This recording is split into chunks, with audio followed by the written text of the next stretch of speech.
2050년에 고령화 지수, 전체 인구 중에서 65세 이상 인구가 몇 프로 되는지 그걸 보니까 2050년에 고령화 지수하고 지금 현재 한국교회 고령화 지수하고 똑같아요. 기독교가 일반 사회보다 25년 앞당겨서 고령화되어 있다고 볼 수 있겠죠.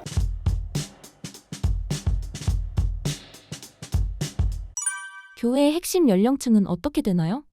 종교별로 거의 비슷한데요. 일단 핵심 연령층은 60대하고 70대예요. 그리고 실제로 좀 교회 의사결정권을 갖고 있는 그룹은 60대라고 볼 수 있습니다. 근데 요거만 좀 말씀드리면 매주마다 왜 우리나라 여론조사 결과들이 나오는데 특히 정치지표 조사들 보면 갤럽에서 뭐 발표하는 거에는 MBS라고 해서 그런 데이터를 많이 보게 되는데 거기 보면 우리나라 국민들 대상으로 조사를 해요. 근데 저는 이제 어릴 때부터 조사쟁이였으니까 한 10여 년 전만 하더라도 우리나라 국민들을 연령별 분포를 잴 때 20대, 30대, 40대, 50대, 60대 이상으로 분류를 했어요. 근데 지금은 70대가 많아지니까 70대 이상이. 그래서 지금은 요즘 발표된 데이터 보면 60대하고 70대를 구분을 해요. 70대 이상으로 하거든요. 지금 현재 70대 이상 국민이 만 18세 이상 우리나라 전체 국민을 봤을 때 70세 이상 국민이 한 14% 돼요. 14%. 교회는 70세 이상이 정확하게 2배 28%예요. 그렇게 되는데 우리나라 정부에서 통계청에서 한 2, 3년만, 3, 4년에 한 번씩 미래인구 추계를 발표를 하거든요. 재작년이니까 재작년에 그 우리나라 미래 통계를 발표를 했어요. 그 앞으로 50년치를 보통 발표해요. 그러면은 그래서 제가 한번 그 데이터를 쭉 훑어봤더니 2050년에 고령화 지수, 소위 얘기해서 전체 인구 중에서 65세 이상 인구가 몇 프로 되는지 그걸 보니까 2050년에 고령화 지수하고 지금 현재 한국교회 고령화 지수하고 똑같아요. 그러니까 2050년 지금부터 한 25년 뒤잖아요. 그러니까 한국교회, 그러니까 기독교가 일반 사회보다 25년 앞당겨서 고령화되어 있다고 볼 수 있겠죠. 그러다 보니까 이 고령화가 되면 어떻게 되냐면 우리가 보통 이제 이념적으로 보면 나이들이 연령이 높을수록 이념적으로 보수화가 되잖아요. 그러니까 제가 이제 한국갤럽에 1988년도에 있었는데 그때 종교조사 데이터를 보면 기독교가 가장 젊은 종교였어요. 그러니까 무종교인들보다 일반 국민보다 기독교가 더 젊었어요. 그리고 카톨릭하고 비슷하게 더 젊었어요. 그러다 보니까 기독교인들의 이념상의 진보성이 강했죠. 그 당시 한 30년, 40년 전에는. 지금 이제 노인들이 많아지니까 그만큼 더 보수화가 되는 그런 특성들이 나타나죠. 60, 70대 집중되는 이유 중에도 몇 가지가 있는데 일단 교회에서 인원이 많아요. 60대, 70대가 워낙 많으니까 데이터로 보면은 60, 70대가 전체적으로 전체 교인 중에 절반이 돼요. 그 정도로 많아요. 그렇게 많으니까 아무래도 그 안에서 이제 리더십이 되는데 또한 장로 있죠. 우리나라 전체 교단 중에 장로교가 한 70% 가까이 되거든요. 그 정도로 장로교가 이제 우리나라에 많은데 장로교는 장로 중심으로 움직이잖아요. 장로들을 투표를 하다 보면 보통 이제 요즘 어떠냐면 이게 좀 전에 얘기했던 가족 종교하고 관계가 있어요. 어릴 때부터 그 교회에서 자란 사람들이 그 가족들이 같이 자라잖아요. 그러다 보니까 이 교회 문화가 아마 다른 종교도 비슷할 거예요. 교회 안에서 결혼하고 사돈 맺고 이혼하고 다 그래요. 이렇게 한단 말이에요. 그러다 보니까 이 친인척들이 인척들이 이렇게 강해지는 거죠. 그럴 거 아니에요. 그러니까 교회에서 투표를 하다 보면 장로 투표를 하면 그분들이 이제 선거운동하게 되고 막 이런 알게 모르게 이런 현상이 있어서 그래서 그 교회학교 어릴 때부터 그 교회 생활한 분들이 장로가 될 가능성이 높아요. 그러다 보니까 이분들이 이제 장로가 되니까 장로 중심으로 이제 교회가 운영될 수밖에 없겠죠. 왜냐하면 교회 의사결정 구조가 있으니까. 근데 이러다 보니까 이제 젊은 사람들이 잘 어울리지 못하잖아요. 그러니까 60, 70대, 특히 60대, 보통은 70세에 은퇴를 하거든요. 그러니까 60대가 이제 가장 교회 중심적인 리더십 그룹이고 장로 평균 나이가 63이에요. 장로님들이 60대 중반 정도에서 교회 끌고 가다 보니까 생각해보세요. 50대 아버지하고 20대 아들하고 대화가 됩니까? 안 됩니까? 안 될 거 아니에요. 그러니까 이게 교회 리더십들이 60대, 70대가 아무리 이해하려고 이해해도 20, 30대 젊은 사람들은 이해를 못하는 거예요. 이해 못할 거 아니에요. 그래서 방법이 있다면 이런 교회 리더십들이 20, 30대 젊은 사람들 늘 소통하는 게 되게 중요하다. 그럼 소통을 어떻게 해야 되냐. 근데 20, 30대 젊은 사람들은 정말 원하는 게 있어요. 교회 뭘 원하냐면 우리도 헌금하고 우리도 교회 구성원인데 우리도 또 일은 또 많이 시키거든. 일은 많이 시키지. 20, 30대 젊은 사람들이 우리도 교회 의사결정 라인에 들어가게 되는 거예요. 의사결정 참여하게 되는 거예요. 그래서 어떤 세대별 대표자를 구성해서 그들의 의견을 듣는 이런 것들이 좀 많이 시도되고 있죠. 그래서 서로 소통하고 세대별로 서로 좀 소통해서 만약에 소통이 단절되는 교회에 대한 불만들이 높아지고 이 사람들이 교회를 떠날 가능성이 높으니까 그래서 교회 리더십이라고 20, 30대 젊은 사람들 깊이 있게 소통하는 게 되게 중요하죠. 그래서 그렇게 좀 노력하는 교회들 꽤 있습니다. 3, 40대 중장년층을 교회에 붙잡을 핵심 전략은 무엇인가요? 3, 40대는 어떻게 보면 교회 허리 세대잖아요. 근데 우리가 다음 세대 그러죠. 우리 교회에서의 다음 세대는 교회 학교 아이들, 그러니까 어린 아이들 다음 세대 그러는데 그야말로 다음 세대들은 기성세대가 다 돌아가신 후에 이 친구들이 교회를 이어서 할 건데 사실 다음 정말 먼 얘기예요. 실제로 바로 바톤 타치 이을 사람들은 30, 40대거든. 근데 교회가 30, 40대가 어렵거든요. 30, 40대가 쉽지 않아요. 그러니까 아까 제가 말씀드린 20대도 지금 지난 10년 사이에 30, 40대가 좀 거의 절반 가까이 빠졌으니까 그만큼 교회는 현장에서는 되게 위기의식을 많이 느끼고 있겠잖아요. 그래서 이제 그 30, 40대를 못 나가게 하고 그다음에 유인할 수 있게 하고 소위 얘기하면 집토끼, 산토끼를 개념으로 보면 집토끼를 잘 관리하고 산토끼를 오게 하고 이런 전략이 되게 필요한데 그러려면 뭐냐? 그럼 이들이 뭘 원하는지를 물어봐야 될 거 아니에요. 알아봐야 될 거 아니에요. 이들은요. 교회에서 제가 이제 조사를 해봤어요. 30, 40대들한테. 30, 40대는 교회에 만족하는 요인을 물어보면 만족하는 요인이 교회가 영적 서비스를 제공하고 설교가 좋다 이런 게 아니에요. 이분들은요. 30, 40대는 진정성 있는 관계하고 교제를 원해요. 그러니까 우리 교회가 진정성 있는 관계와 교제가 잘 되면 우리에게 만족하는 거예요. 이들이 가장 만족 요인이 이거니까 자 이거를 좀 해결하자. 그러니까 다시 얘기해 볼까요? 30, 40대는요. 그들끼리 모이게 하면 돼요. 그러니까 그들끼리 공동체를 만들어주면 되는 거죠. 그래서 많은 교회들이 지금 정말 많은 교회들이 30, 40대를 이렇게 묶어가지고 그들끼리 공동체만 만들면 뭐하게 거기서 소그룹을 해야지. 소그룹을 해서 서로 삶도 나누고 근데 또 요즘 저희 세대랑 달리 지금 요즘 30, 40대 기혼자들 특히 기혼자들은요. 가족 단위로 움직여요. 가족 단위. 아이가 있으면 아이랑 같이 뭐 엄마 아빠랑 해서 어디 놀러 가거나 또 뭐 야외 가거나 뭐 야구장 가거나 이렇게 늘 가족 단위로 영화도 이렇게 이런 식으로 가족 단위 교회가 이걸 활용할 필요가 있겠다. 그러니까 남자 따로 여자 따로가 아니라 교회에서 가족 단위로 야외도 가게 하고 교회 앞마당에서 바비큐 파티도 하게 하고 또 소그룹 하게 하고 소그룹도 가족 단위로 하게 하는 거죠. 그러니까 부부 단위로 해서 또 가족들이 서로 친하게 지내면 제 아들이 있는데 아들 며느리도 교회 다니거든요. 근데 교회에서 소그룹을 되게 잘해요. 그 3040 모임이 있어요. 그 자기네끼리 소그룹 어디 놀러도 다니고 또 집에 가서 또 파티도 하고 이렇게 하면서 서로 관계를 돈독하게 하니까 이들은 그런 사람들은 교회를 안 떠나겠죠. 그런 측면에서는 그런데 이게 교회 차원뿐만이 아니라 교회에서 이들을 묶어놓는 것뿐 아니라 이렇게 교회 안에서 만족도가 높게 이런 활동하게 되면 근데 아시다시피 30, 40대가 되게 외롭거든요. 되게 치열하잖아요. 우리 사회에서 되게 치열해요. 그래서 전 세대 중에서 이 30, 40대가 제일 삶의 만족도가 떨어져요. 그렇거든요. 그런 측면이니까 이들을 교회 와서 교회에서 이렇게 공동체 생활을 하기에 만족도가 쑥 올라갈 거 아니에요. 그죠? 이거는 우리 사회적인 점에서 굉장히 도움이 되는 거예요. 사실은. 제가 근데 손녀가 있어요, 제가. 그러면 우리 아이가 어린이집을 다녀요. 그럼 특이한 게 어린이집 그 손녀 엄마들끼리 친해요. 왜 그러냐면 이제 같이 늘 뭐 등하고 시키고 말하다 보니까 엄마들끼리 이게 왜 그럴까요? 동질성이 있어서 그래요. 동질성이. 엄마들끼리 이렇게 같이 아이들 그러다 보니까 그 엄마들끼리 집에서 초청해서 또 밥도 먹고 서로 이렇게 하는 거예요. 아이들끼리 놀고 이렇게 하는 거예요. 그것처럼 이제 동질성 있게 가는 게 되게 중요하니까. 그래서 이제 30, 40대는 그렇게 모이다 보니 가정에서 모일 수 있고 이렇게 또 하다 보면 또 서로 삶 나누고 그러면 삶에 대한 만족도도 올라가고 교회에 대한 만족도도 올라가니까 그런 측면에서 보면은 이거는 교회뿐 아니라 우리 사회 입장에서도 보면은 사회 구성원이니까 다 교회 밖에는 다 사회 구성원이니까 이들을 삶의 만족도를 삶의 질을 올리는 건 되게 중요한 측면에서 교회에서 이런 것들 좀 잘 했으면 좋겠다는 거죠. 소그룹, 가정교회가 예배를 대체할 수 있을까요? 소그룹을 예배를 대체하는 것은 만약에 그러면요 기독교 교회에서만 이런 얘기를 하면은 아마 사탄이 될 것 같아요. 아마 이단이 될 거예요. 그건 아니고 소그룹은 교회의 보완 역할을 할 거예요. 근데 제가 이제 이런 데이터를 제가 분석을 해보니까 저는 뭐 이렇게 강의하고 뭐 이런 거 빼놓고는 타 데이터만 보니까 그러니까 교인들끼리 소그룹을 잘하는 교회가 또 잘 안 되는 교회가 있을 거잖아요. 우리나라에서 전체 교회 중에 소그룹이 잘 되는 교회가 40% 돼요. 그리고 소그룹이 안 되는 교회가 60% 돼요. 근데 이거는 다른 종교는 따라오질 못해요. 가톨릭도 따라오지 못하고 불교도 따라오지 못하고 기독교만의 굉장한 강점이에요. 이 소그룹을 하는 거는.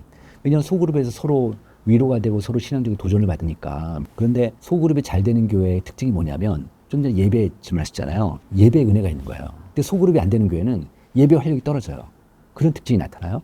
그러니까 소그룹이 잘 되는 교회들은 예배 은혜를 받고 저희들 표현으로 하나님의 임재를 느끼는 거예요. 말하자면 예배가 굉장히 활성화되는 거죠. 그래서 소그룹이 그런 거 중요하다. 근데 가정 예배도 마찬가지예요. 요즘은 집에서 가정 예배 드리는 교인들이 전체 교인이 한 15%쯤 돼요. 근데 이제 가정 예배를 어떻게 바꾸고 좋으냐면 그래서 이제 각 교회마다 주보가 있잖아요. 그런 주보에 이제 가정 예배지가 있고 막 그래요. 가정 예배를 드리게 되면 이제 아이들까지 같이 들어오잖아요. 근데 이제 가정 예배 드리는 애들이 불만이 많아요. 어떤 불만이냐면 그 시간이 잔소리 시간인 거야. 엄마 아버지. 그러니까 애들이 힘들어요. 그런 거 하지 말고 예배 형식 같은 거 좀 약간 버리더라도 소그룹의 기본 원칙은 뭐냐면 서로 삶을 나누는 거거든. 간단한 교제를 갖고 성경 말씀 갖고 아니 목사님 메시지 갖고 이제 소그룹 같이 삶을 나누는 것처럼 그걸 그대로 가정으로 들어와서 가정 소그룹을 하는 거예요. 그러니까 애들한테 잔소리할 게 아니라 자녀들한테 아버지도 자기 고백을 하고 엄마도 자기 고백을 하고 아이들도 자기 고백을 하고 고백하는 시간, 삶을 나누는 시간. 이게 진정한 소그룹이다. 가정에서. 성경에서요. 그 사도행전 성경인데 사도행전 2장에 보면은 어떤 말씀이 있냐면 성경에서 사도행전 2장을 보면 이런 말씀이 있어요. 날마다 마음을 같이하여 성전에 모이기를 힘쓰고 집에서 떡을 떼며 기쁨과 순전한 마음으로 음식을 먹고 하나님을 찬미하며 또 온 백성에게 칭송을 받으니 주께서 구원받은 사람을 날마다 더하게 하시니라. 이게 뭐냐면 소그룹 얘기예요. 그러니까 소그룹의 원인을 여기서 찾거든요. 그러니까 집에서 떡을 떼는 거예요. 집에서 떡을 떼면 그리고 소그룹은 사람들이 기쁜 거예요. 그런데 예를 들어서 보세요. 소그룹을 하는데 기쁘지 않아. 그 소그룹이 아니에요. 소그룹을 하는데 자기 얘기를 해야 되는 남 얘기에 남 헐뜯고 그럼 기쁘지 않을 거 아니에요. 그건 소그룹이 아니다. 소그룹은 자기 얘기를 하면서 근데 또 하나는 뭐냐면 이제 요즘은요. 한국 사람들이 집을 잘 문을 안 열어줘요. 자기 집 오픈하기 싫어요. 왜냐하면 이제 빈부격이 더 심해지니까 자기 이렇게 사는 걸 보이고 싶지 않은 거예요. 그래서 교회에서 많이 소그룹을 많이 하는데 근데 성경적인 원형은 집에서 하는 거예요. 집에서. 소그룹의 마지막 파이널 스테이지는 집이라고 그러거든요. 근데 아까 제가 얘기했던 30, 40 세대들, 3, 40대 아이들 있잖아요. 그게 교회 애들 때문에 못 하는 거예요. 집에서 하는 거예요. 그래서 3, 40대는 집에서 가능해요. 아이들은 건너방에서 놀게 하고 그리고 부모들끼리 거실에서 소그룹을 할 수 있으니까 그런 것들이 좀 중요할 수 있겠다고 보는 거죠. 신도 50명 이하의 교회가 살아남을 수 있는 방법이 있나요? 제가 이제 하나 또 말씀드린 점점 양극화돼요. 작은 교회가 더 어려워지겠죠. 모 교단의 교세 통계 자료를 보면 지난 10년 사이에 30명 이하 되는 작은 교회가 80%가 늘었어요. 그리고 지금 현재 50명 이하 교회가 55%예요. 절반이 넘어요.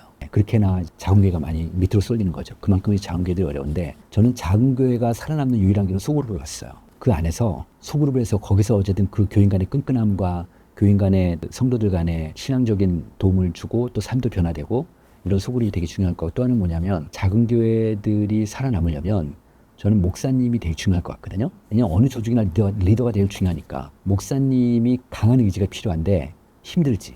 왜냐하면 너무 막막한 거죠. 말하자면. 그런 측면에서 보면 목사님이 누구로부터 코칭을 받는 게 되게 중요할 것 같아요. 또 컨설팅을 받고 코칭을 받고 계속해서 피드백을 받고 해서 본인이 지금 어떻게 하고 있는지를 계속해서 누군가 전문가로부터 그거를 도움을 받는 게 되게 중요할 것이다. 이런 생각이 들고요. 그래서 혼자 못하면 소형 교회 목사님들끼리 해서 좀 그룹 코칭을 하고 이렇게 그러니까 그런 그룹 코칭을 받는 게 좋고요. 또 하나 뭐냐면 저희가 대형 교회 교인들하고요. 소형 교회 교인들하고 조사를 해봤어요. 다를 거 아니에요. 신앙 수준, 신앙은 어느 쪽이 더 좋을까요? 소형 교회가 더 좋아요. 더 열심히 하니까. 그러니까 열심히 하니까 대형 교회는 그냥 예배 왔다 갔다 하는 사람 많겠지만 여기는 그럴 수가 없으니까 신앙이 좋은 사람들이 많은데 그래서 힘든 것들이 있을 거 아니에요? 이 소형 교회 교인들이 대형 교회가 갖고 있지 않은 결핍 요소가 있어요. 그게 뭐가 있냐면 세 가지가 있는데 두 가지는 또는 세 가지라고 그러는데 하나는 뭐냐면 우리 교회 기도가 잘 안 되는 거예요. 기도를 좀 열심히 쓰면 기도할 수 있는 그런 분위기나 그런 게 좀 잘 안 되고 있고요. 그 다음에 우리 교회가 전도가 잘 안 되는 거예요. 좀 교회가 좀 컸으면 좋겠는데 전도돼서 좀 사람이 많이 왔으면 좋겠는데 또 하나가 뭐냐면 이게 결정적인데 아이들 신앙교육을 못 시키는 거예요. 작은 교회들은 교회학교 이런 시스템이 없으니까 결국 아이들 신앙교육을 못 시켜서 그냥 결국 조용히 교회를 떠나서 이제 그 동네 큰 교회로 가서 애들 신앙교육 시키고 이렇게 하거든요. 성장기에 있는 아이들 부모들 같은 아이들 신앙교육이 중요하니까 그래서 소형교회에서 반드시 해야 될 게 뭐냐면 교회가 작으니까 그 교회학교를 운영할 수 없으니까 대신에 가정에서 아이들을 신앙교육 시킬 수 있도록 부모를 교육시키는 게 되게 중요해요. 소형교회는 대형교회와 달리 부모 교육이 되게 중요한 하는 이슈가 됩니다. 부모 교육 잘 시키고 그래야지 이 교인들이 교회를 안 떠날 수 있을 테니까 그럼 그 다음에 목사님이 계속해서 코칭받고 도움받는 게 되게 중요하죠.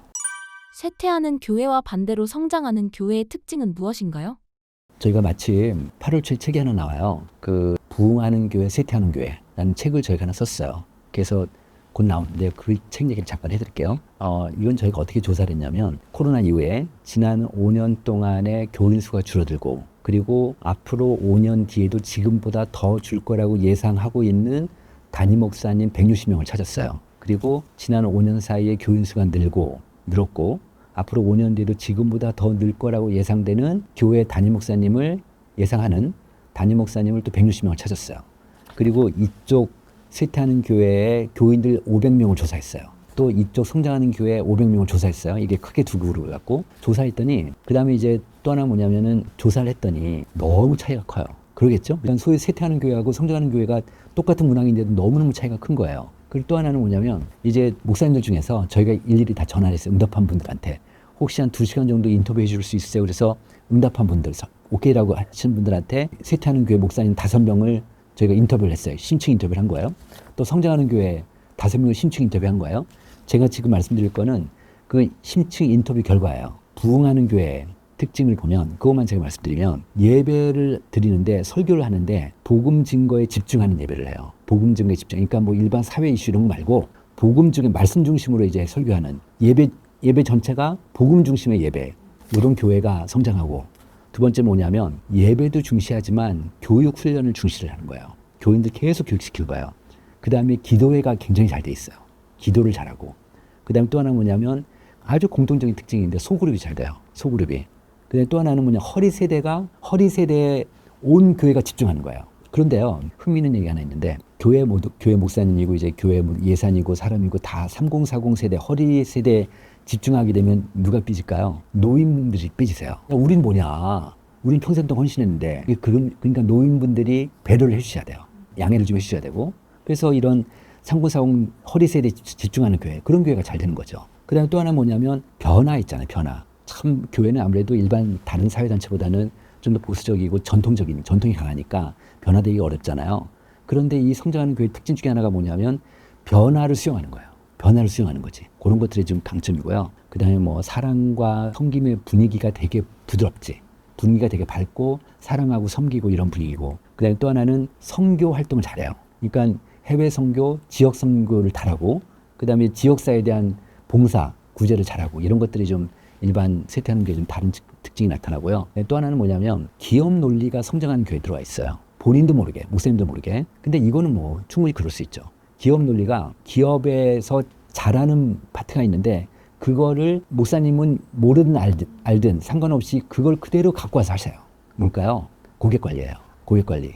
소위 얘기해서 성도 관리를 잘하세요. 성도 관리 만약에 이번 주 안 나왔으면 연락하고 또 나오게 하고 또 신방도 가고 그다음에 이분이 어떤 직업을 갖고 있고 어떤 고민이 있고 아주 밀착해서 관리하는 성도의 아주 맨투맨으로 해서 소위 얘기해서 일반 기업 용어로 데이터베이스 마케팅이라고 그러는 건데 그러니까 아주 밀착해서 교인들 다 영성 관리해주고 또 도와주고 또 이런 관리를 잘하는 교회가 성장한다 이렇게 볼 수 있고 이거에 반대되는 게 쇠퇴하는 교회 이렇게 보시면 되겠습니다.